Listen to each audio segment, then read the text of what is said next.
Zamani ilikuwaga mkitaka kula lazima msubiriane, aidha ni kwenye familia au sehemu yoyote ile ambayo huwa mnakutana pamoja, mtasubiriana, mtakula vizuri kabisa. Mimi nadhani kuna tiba ya appetite ambayo ipo, ila hiyo tiba sisi wengi tumeisahau. Kwa nini nasema tiba ya appetite? Tiba ya appetite ni ile hamu ya kula. Hamu ya kula kwa maana ya kwamba mlo wa pamoja ambao tulikuwa tunakula zamani, tulikuwa tunasema gombania goli.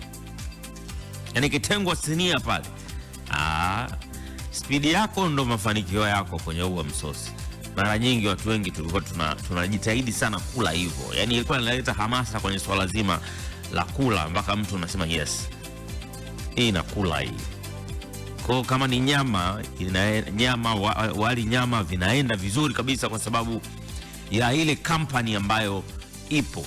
Sawa, tukatai. Sasa hivi tuna mabadiliko ambayo yamekuja ya kila mmoja anajipakulia kivyake.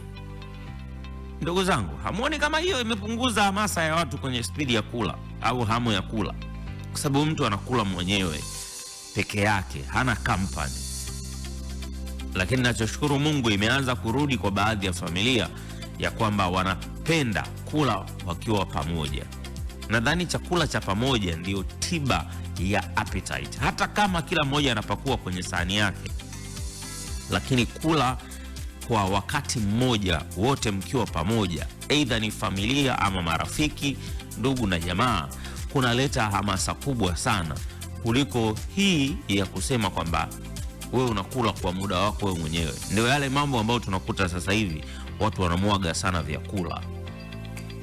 Unamwaga sana sasa hivi misosi. Sababu mtu anakula anaona akiangalia kulia na kushoto hakuna shahidi. Kimebaki anafunika.